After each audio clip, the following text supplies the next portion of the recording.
Hello students, आज का topic है गांधी इरविन समझौता। ये वीडियो आपके लिए बहुत महत्वपूर्ण होगा अगर आप किसी स्टेट पीसीएस एग्ज़ाम की तैयारी कर रहे हैं। तो आइए इसकी शुरुआत करते हैं। गांधी इरविन समझौता सविनय अवज्ञा आंदोलन के विस्तारित होते स्वरूप को देखते हुए वायसराय इरविन ने देश में सौहार्द का वातावरण उत्पन्न करने के उद्देश्य से 26 जनवरी 1931 को गांधी जी को जेल से रिहा कर दिया। तेज बहादुर सप्रू तथा M.R. जयकर के प्रयत्नों से गांधी एवं इरविन के मध्य फरवरी 1931 में दिल्ली में वार्ता आरंभ हुई। 5 मार्च 1931 को दोनों के मध्य एक समझौता हुआ जो गांधी इरविन समझौते के नाम से जाना जाता है। इस समझौते के परिप्रेक्ष्य में सरोजिनी नायडू ने गांधी और इरविन को दो महात्मा की संज्ञा दी थी। गांधी इरविन समझौते के अनुसार पहला जो समझौता हुआ यह था कि गांधी के नेतृत्व में कांग्रेस सविनय अवज्ञा आंदोलन स्थगित करने के लिए तैयार हो गई। दूसरा, सभी युद्ध बंदियों जिनके विरुद्ध हिंसा का आरोप नहीं था उनको रिहा करने का आदेश दिया गया। तीसरा, विदेशी कपड़ों और शराब की दुकानों पर शांतिपूर्ण धरना देने का अधिकार प्राप्त हुआ। चौथा, समुद्र तटीय प्रदेशों में बिना नमक के कर दिए नमक बनाने की अनुमति मिल गई। और पांचवा, कांग्रेस द्वितीय गोलमेज सम्मेलन में भाग लेने के लिए तैयार हो गई। और पूरे समझौते का सार यही है, अंग्रेज को बस यही चाहिए था कि कांग्रेस द्वितीय गोलमेज सम्मेलन में भाग लेने को तैयार हो जाए। परंतु इस समझौते ने जनता को निराश किया क्योंकि भगत सिंह, सुखदेव एवं राजगुरु को फांसी न दिए जाने की जनता की मांग को इसमें सम्मिलित नहीं किया गया था। इरविन के जीवनीकार एलन कैम्पबेल जॉनसन ने गांधी इरविन समझौते में महात्मा गांधी के लाभों को सांत्वना पुरस्कार और इरविन के एकमात्र आत्मसमर्पण के रूप में बातचीत के लिए सहमत होने को कहा था। आइए अब क्वेश्चंस देख लेते हैं। पहला क्वेश्चन, गांधी इरविन समझौता हुआ मुख्य रूप से पहला, गोलमेज सम्मेलन में कांग्रेस की भागीदारी सहज करने के लिए।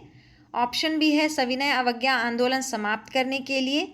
ऑप्शन सी, गांधी जी द्वारा किया गया आमरण अनशन तोड़ने के लिए। और ऑप्शन डी, नमक पर कर समाप्त करने के लिए।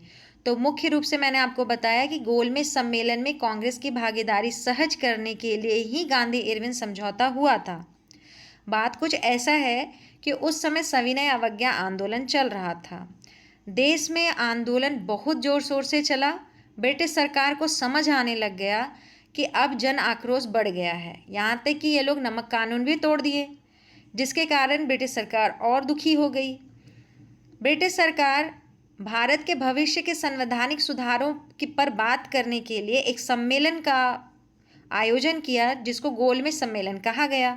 वो सम्मेलन 1930, 31, 32 तीन बार हुआ, जिसमें से पहला जो 1930 में इस समय तक हो चुका था उसमें कांग्रेस भाग नहीं लिया। क्यों नहीं लिया? क्योंकि गांधी जी को गिरफ्तार कर लिया गया था और भी नेताओं को गिरफ्तार कर लिया गया था, इसलिए इस सम्मेलन में कांग्रेस नहीं पहुंची। अब जब नहीं पहुंची, जिसके कारण सम्मेलन सफल नहीं हो पाया। सफल ना होने का कारण था कि भारत का बहुत बड़ा जनसंख्या कांग्रेस को प्रतिनिधि देता था और कांग्रेस के पीछे चल रहा था।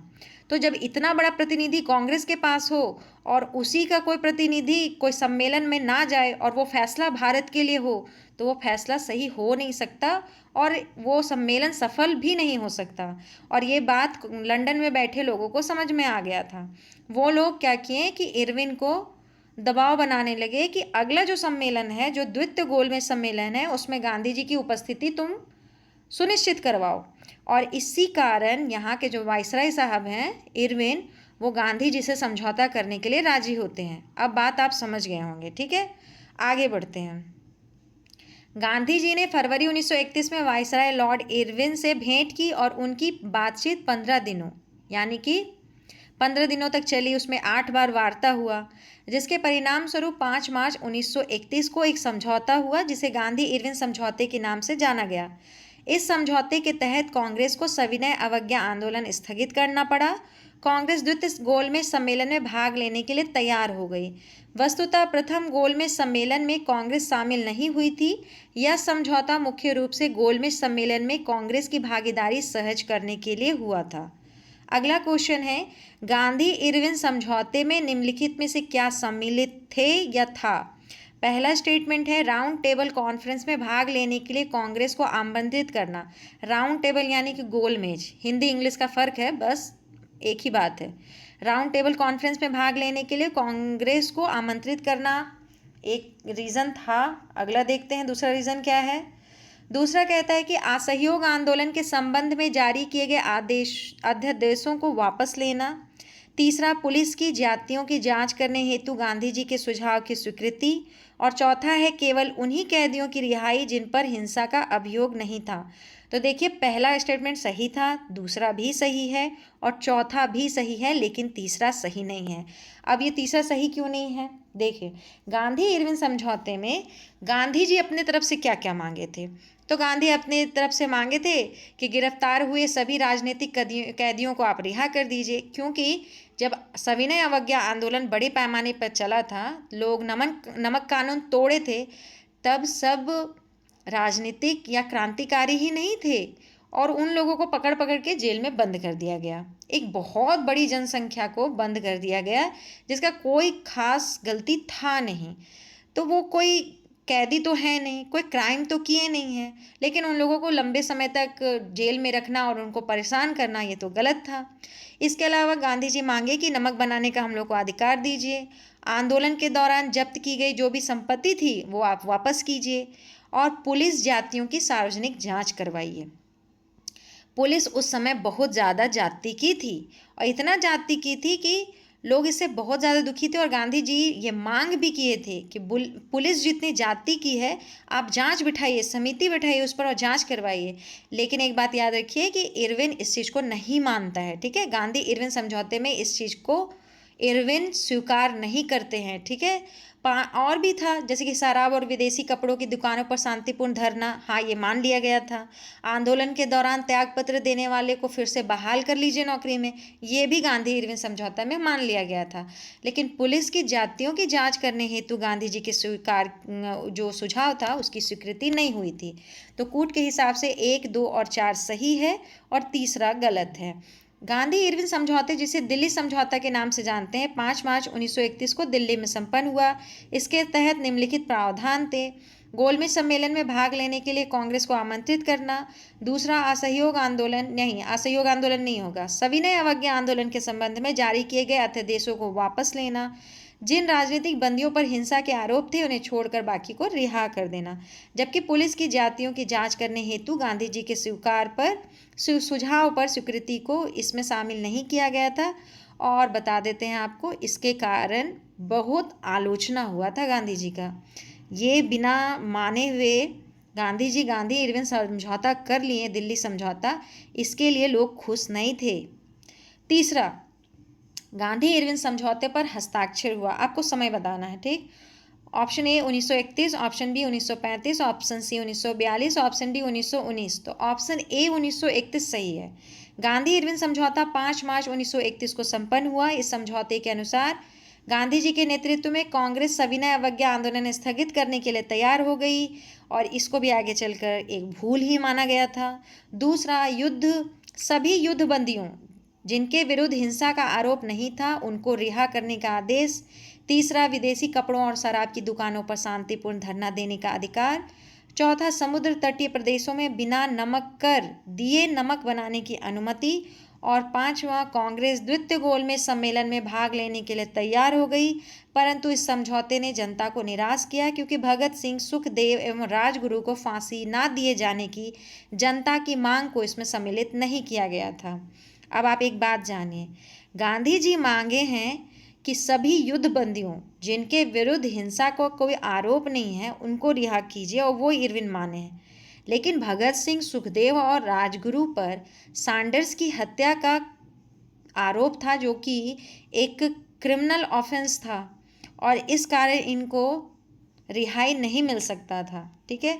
गांधी जी अपने स्तर पर वायसराय जो थे इरविन, उससे कहे थे कि आप ये इनकी फांसी टाल दीजिए। लिखित रूप से नहीं कहे थे क्योंकि अहिंसा का जो प्रवचन था उनका हमेशा से रहा था और वो अहिंसा के पुजारी थे। वो कोई ऐसा मैसेज इंडिया को नहीं देना चाहते थे कि वो हिंसा जो किए हैं उनको बचा रहे हैं। लेकिन बोलते हैं कि पर्सनली वो इरविन को कहे थे कि उनकी फांसी रोक दीजिए। लेकिन ऐसा गांधी के कहने पर भी इरविन माना नहीं था। वो कहे कि ब्रिटिश के जो इज्जत है उसको बट्टा लगेगा, इसलिए हम ऐसा नहीं कर सकते हैं, हमको एक एग्जाम्पल सेट करना है, इसलिए वो नहीं माने थे। ठीक है, अब बहुत सारे आलोचना करने वाले अलग अलग ढंग से करते हैं, वो बात की बात है। चलिए अगला क्वेश्चन, गांधी इरविन समझौता हुआ था option A 1930, option B 1931, option C 1932, option D 1933। तो सही आंसर ऑप्शन बी है 1931। अगला क्वेश्चन है 5 मार्च 1931 को निम्न में से कौन समझौता हुआ? ऑप्शन सी गांधी इरविन समझौता, बार बार क्वेश्चन दोहराएगा, आप ऑप्शन देख लीजिएगा। निम्नलिखित में से किसका स्थगन गांधी इरविन समझौते में किया जाना प्रस्तावित था? ऑप्शन ए असहयोग आंदोलन, ऑप्शन बी खिलाफत आंदोलन, ऑप्शन सी गोलमेज सम्मेलन, ऑप्शन डी सविनय अवज्ञा आंदोलन। तो राइट आंसर है सविनय अवज्ञा आंदोलन स्थगित करने का प्रस्ताव था इसमें। अगला क्वेश्चन है गांधी इरविन समझौते के हस्ताक्षरित होने में किसने महत्वपूर्ण भूमिका निभाई थी? Option A Motilal Nehru, option B Madan Mohan Malaviya, option C Tej Bahadur Sapru, option D Chintamani. तो इसका सही आंसर ऑप्शन सी है। सविनय अवज्ञा आंदोलन के विस्तारित होते स्वरूप को देखते हुए वायसराय इरविन ने देश में सौहार्द का वातावरण उत्पन्न करने के उद्देश्य से 26 जनवरी 1931 को गांधी जी को जेल से रिहा कर दिया। तेज बहादुर सप्रू तथा M.R. जयकर के प्रयत्नों से गांधी एवं इरविन के मध्य फरवरी 1931 में दिल्ली में वार्ता आरंभ हुई। 5 मार्च 1931 को दोनों के मध्य एक समझौता हुआ जो गांधी इरविन समझौते के नाम से जाना जाता है। इस समझौते के परिप्रेक्ष्य में सरोजिनी नायडू ने गांधी और इरविन को दो महात्मा की संज्ञा दी थी। अगला क्वेश्चन देखिए, गांधी इरविन समझौते में किसके मध्यस्थ की भूमिका अदा की थी? किसने मध्यस्थ की भूमिका अदा की थी? ऑप्शन बी तेज बहादुर सप्रू सही आंसर है। अब अगला क्वेश्चन देखिए, क्वेश्चन नंबर 9, निम्नलिखित व्यक्तियों में किसने इरविन तथा गांधी को दो महात्मा कहा था? इसका राइट आंसर क्या हो जाएगा? ऑप्शन ए मीरा बहन है, option B Sarojini Naidu, option C Madan Mohan Malaviya, option D Jawaharlal Nehru. Right answer होगा सरोजिनी नायडू। अगला क्वेश्चन देखिए, निम्नलिखित में से किसने गांधी इरविन समझौते में महात्मा गांधी को के लाभ को सांत्वना पुरस्कार कहा था? Option A C Bose, option B Alan Campbell Johnson, option B BG Horniman और option D Sarojini Naidu. Right answer Alan Campbell Johnson, option B. Irwin के जीवनीकार एलन कैम्पबेल जॉनसन ने गांधी इरविन समझौते में महात्मा गांधी के लाभों को सांत्वना पुरस्कार और इरविन के एकमात्र आत्मसमर्पण के रूप में बातचीत के लिए सहमत होने को कहा था। उत्तर प्रदेश लोक सेवा आयोग ने अपने प्रारंभिक उत्तर पत्रक में इस प्रश्न का उत्तर विकल्प ए को माना था, परंतु संशोधित उत्तर पत्रक में विकल्प बी को सही मान लिया गया, जो कि सही है। ठीक है, इसी के हिसाब से इस वीडियो को यहीं समाप्त करेंगे। अगले दिन अगला टॉपिक। Thank you.